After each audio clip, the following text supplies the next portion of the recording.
सो है everyone, it's Kunal SRB और आज हम लोग बनाने जा रहे हैं जेट स्ट्राइक मॉडल पैक। यानी कि मेरे 50 सब्सक्राइबर आज कंप्लीट हुए हैं, यानी कंप्लीट तो 2 दिन पहले ही हो गया था। तो फिर मैंने कुछ सोचा कि कुछ न्यू बनाया जाए और इस बार मैं आपको ला रहा हूँ ट्यूटोरियल भी कि मैंने कैसे बनाता हूँ, मैं ये सब कैसे बनाता हूँ और कैसे, यानी कि कैसे इन्वायरमेंट डिज़ाइन होता है। यानी कि मैं सब कुछ बताऊँगा, पर आज नहीं। आज मैं सिर्फ आपको बताने जा रहा हूँ कि जेट स्ट्राइक मॉडल कैसे मैंने बनाया। सबसे पहले आपको न्यू कंपोजिशन लेना है। न्यू कंपोजिशन का लेंथ रहेगा 15 सेकंड। फिर उससे ब्लैक सॉलिड लेना है, ब्लैक सॉलिड लेना। उसके बाद आपको प्लगइन डालना है वीडियो को पायलट का वर्जन 2.2 एलिमेंट 3D। एलिमेंट में आपको जाने के बाद फिर आपको जेट स्ट्राइक मॉडल पर जाना है। जेट स्ट्राइक मॉडल में जाने के बाद आपको उसको थोड़ा एनिमेट करना है। एनिमेट करने के बाद आप उसको एक्सपोर्ट करिएगा न्यू कंपोजिशन में। न्यू कंपोजिशन में लाने के बाद आपको एक न्यू कैमरा बनाना है। कैमरा का साइज़ रहेगा 20 mm का साइज़ है। फिर उसके बाद आपको एक बैकग्राउंड लेना। बैकग्राउंड का साइज़ रहेगा 1920x1080p, यानी कि HD रहेगा, HD। तब जाके वो मैच करेगा बैकग्राउंड और हमारा जेट स्ट्राइक। फिर से आपको सीन सेटअप पर जाना। सीन सेटअप पर जाने के बाद आपको कुछ इन्वायरमेंट में चेंज करना है। इन्वायरमेंट में चेंज करने के बाद आपको कुछ ग्लॉसीनेस और रिफ्लेक्टिविटी को बढ़ाना होगा, क्योंकि वो और अच्छे दिखे। अच्छे दिखने के बाद आपको बैक आना है। बैक आने के बाद फिर से आपको एलिमेंट में जाना है। एलिमेंट में जाने के बाद आपको थोड़ा जेट स्ट्राइक का रेंडर सेटिंग में जाके उससे थोड़ा कुछ खेल करना होगा। खेल करने के बाद आपको जेट स्ट्राइक का एक 3D नल बनाना होगा। 3D नल बनाने के बाद और इसमें एक सबसे बड़ा है कि मिसाइल और जेट स्ट्राइक 3D तो है, लेकिन उसे एनिमेट कैसे करना है ये बहुत लोगों को पता नहीं रहता है। वो क्या करते हैं कि एक ही में दोनों को ही कर देते हैं, पर नहीं। आपको क्या करना है, फिर से आपको सीन सेटअप पे जाना है। सीन सेटअप पे जाने के बाद ग्रुप 1 में रहेगा जेट स्ट्राइक, यानी कि जेट स्ट्राइक सिर्फ ग्रुप 1 में रहेगा। उसमें ना ही मिसाइल रहेगा, ना ही कुछ रहेगा। सिर्फ ग्रुप 1 में जेट स्ट्राइक रहेगा। ग्रुप 2 में आपको क्या करना है, ग्रुप 2 में आपको मिसाइल लेना है। मिसाइल लेना है और सिर्फ मिसाइल रहेगा, यानी कि जेट उसमें हटा दीजिएगा। और याद रखिएगा कि दोनों का साइज सेम ही रखिएगा, नहीं तो फिर जब आप उसको एक्सपोर्ट करिएगा तो एक्सपोर्ट करने के बाद क्या होगा कि वो थोड़ा अलग अलग दिखेगा, यानी कि अलग अलग दिखेगा। तो वो उसे कुछ नहीं करना, उसे एकदम टच नहीं करना, ऊपर नीचे दाया बाया कुछ नहीं करना है, बस सेम ही रखना है। यानी कि मिसाइल आपका किस में रहेगा, ग्रुप 2 में रहा। ग्रुप 2 के आने के बाद फिर आपको यूटिलिटीज़ में आना है। यूटिलिटीज़ में आने के बाद आपको एक 3D ग्रुप को जनरेट करना है। यानी कि हमारे पास 2 जनरेट ग्रुप हो गया। एक हो गया मेरा जेट स्ट्राइक का और दूसरा हो गया मिसाइल का। मिसाइल को पेरेंट कर देना जेट स्ट्राइक के साथ, क्योंकि जब मैं जेट स्ट्राइक को रिमूव करूँगा तो up and down left right कहीं भी तो वो मिसाइल भी साथ में होगा। और मिसाइल को क्या करना है, मिसाइल के बाद अब इसमें 2 ऑप्शन होता है। या फिर आप मिसाइल को चैनल 1 में ऑक्सिलरी चैनल में जाके आप चैनल 1 में डाल सकते हैं, उसके साथ एनिमेट कर सकते हैं। या फिर आप उसको एक अलग से एनिमेट करते हैं, जैसे मैंने यूज़ किया। यानी कि उसे दूसरा ग्रुप पर रखा। दूसरे ग्रुप पर लेने के बाद मैंने दूसरा 3D नल लिया। 3D नल को मैंने पेरेंट किया जेट स्ट्राइक के साथ। फिर मैंने एक पोजीशन लिया जेट स्ट्राइक के लिए।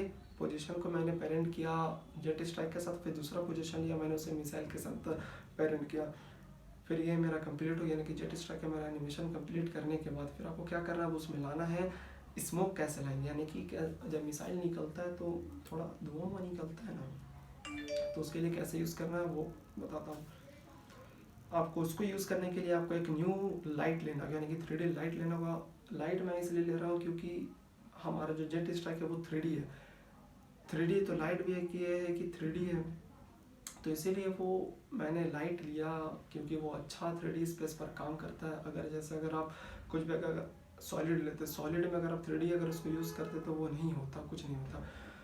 फिर आपको 3D लेना है। 3D लेने के बाद यानी कि लाइट को आप लोग ने लाइट ले लिया।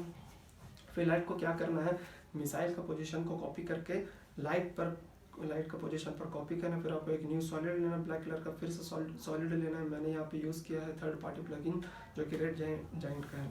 और क्या है वो, एक पर्टिकुलर बहुत ही अच्छा है। आप इसे कुछ भी यूज़ कर सकते हो, कुछ भी चीज़ बना सकते हैं, स्मोक लाइट कुछ भी, फॉग वॉग कुछ भी बना सकते हैं। तो बस इसे यूज़ करने आना चाहिए। कैसे करता मैं आपको पर्टिकुलर का एक अलग से वीडियो बना कर दूंगा कि उसे यूज़ कैसे किया जा सकता। और एलिमेंट का भी मैं बनाऊंगा कि इसे हाई क्वालिटी में कैसे रेंडर किया जा सकता है। तो आपको ब्लैक सॉलिड लेना। ब्लैक सॉलिड लेने के बाद आपको पर्टिकुलर उसमें डालना है। पर्टिकुलर डालने के बाद पर्टिकुलर को फिर उसे 3D करना। 3D करने के बाद नहीं, वो तो पहले से ही 3D नहीं करने का। फिर पर्टिकुलर को पेरेंट करना लाइट के साथ, तो वो पेरेंट हो गया लाइट के साथ। फिर उसमें फिर पर्टिकुलर को थोड़ा एनिमेट करना, यानी कि स्मोकी वाला लुक देना। स्मोकी लुक देने के बाद उसमें ग्लो चढ़ाना। ग्लो को डुप्लीकेट करिएगा एक बार, फिर उसमें ब्राइटनेस और कंट्रास्ट भी डालिएगा। फिर इसमें मैंने यहाँ पे पर्टिकुलर को 3 तरह का बनाया, सिर्फ एक स्मोक रहेगा, एक ग्लो रहेगा और एक छोटा सा ग्लो रहेगा, यानी कि वो पूरा एक रॉकेट वाला लुक दे। रॉकेट वाला को लुक देने के बाद फिर लास्ट में आपको एक टोटल ग्लो चढ़ाना, जो कि वो तीनों लेयर पर काम करे। इसके बाद आपका ये लेफ्ट मिसाइल का कंप्लीट हो जाता है। फिर यानी कि राइट मिसाइल के लिए भी वही करना है। राइट मिसाइल में जाने के बाद आपको यूटिलिटीज़ में जाना है, 3D नल जनरेट करना। 3D नल जनरेट करने के बाद लाइट लेना है। लाइट फिर 3D नल को पोजीशन को कॉपी करके लाइट के पोजीशन पर पेस्ट करना है। फिर आपको पेस्ट करना है। फिर आप जैसे कॉपी करिएगा और यूटिलिटीज़ को राइट मिसाइल पर पोजीशन को फिट करने के बाद आपको वो दूसरा स्मोक रेडी हो जाएगा। इसमें आपको दोबारा कुछ एनिमेट नहीं करना। फिर आता है एग्जॉस्ट का। एग्जॉस्ट के लिए मैंने ये सब कुछ नहीं किया। एग्जॉस्ट के लिए मैंने सिंपल यूज़ किया। मैंने एक वाइट कलर का सॉलिड लिया। वाइट कलर का सॉलिड लेने के बाद उससे मैंने एग्जॉस्ट तक का मैंने मास्क किया। मास्क करने के बाद उसमें वीसी किलर वाइब्रेंस पेन, जो कि फिर ये एक थर्ड पार्टी प्लगइन है, आपको डाउनलोड करना होगा। वीसी किलर लेने के बाद वीसी किलर वाइब्रेंस लेने के बाद उसमें आपको ग्लो चढ़ाना है। ग्लो भी इसी तरह चढ़ाना हो, यानी कि ग्लो चढ़ाने में क्या होगा कि वो फायर वाला लुक नहीं आएगा। तो फायर वाला लुक लेने के लिए मैंने क्या किया, उसे मैं आपको आगे बताता हूँ। फिर मैंने इसे डुप्लीकेट किया। ग्लो को डुप्लीकेट किया 3 बार मैंने डुप्लीकेट किया। एक बड़ा रहेगा मास्क, एक बड़ा मास्क रहा, एक छोटा रहा, क्योंकि बीच में एक छोटा सा बहुत ही हार्ड लाइट का रहता है, इसलिए मैंने लिया। फिर एक और छोटा सा लिया जो कि एकदम बीच में रहेगा, यानी कि 3 लेयर लेना। तीनों लेयर को ग्लो करना है। ग्लो करने के बाद फिर आपको ब्राइटनेस एंड कंट्रास्ट लेना, थोड़ा ओरिजिनल लुक देने के लिए। और ऐसा लाइट यूज़ करना है कि जो कि बैकग्राउंड और जेट स्ट्राइक और फायर तीनों मिक्स हो और एक अच्छा लुक दे। उसको लेने के बाद फिर मैंने मास्क को कंपोजिशन में फिर 0 से लेकर 15 सेकंड तक उसे मैंने मास्क किया, जहाँ से जेट स्ट्राइक का आएगा। फिर उसको करने के बाद मैंने फिर एक फायरी लुक देने के लिए फिर मैंने टर्बुलेंट डिस्प्ले यूज़ किया। टर्बुलेंट डिस्प्ले यूज़ हल्का से करना, फिर देन टर्बुलेंट नॉइज़ यूज़ करना है। टर्बुलेंट नॉइज़ यूज़ करने के बाद फिर आपका ये पूरा ट्यूटोरियल कंप्लीट होता है। तो ऐसा वीडियो पाने के लिए आप मुझे जुड़े रहिए, मुझे प्लीज़ सब्सक्राइब करिए। सब्सक्राइब करना है, और अगर वीडियो आपको अच्छा लगे तो इसको लाइक करिए, शेयर करिए, कुछ भी करिए, मुझे नहीं पता। अगर अच्छा लगा करिए तो लाइक करिए। Thank you for watching. Okay, bye.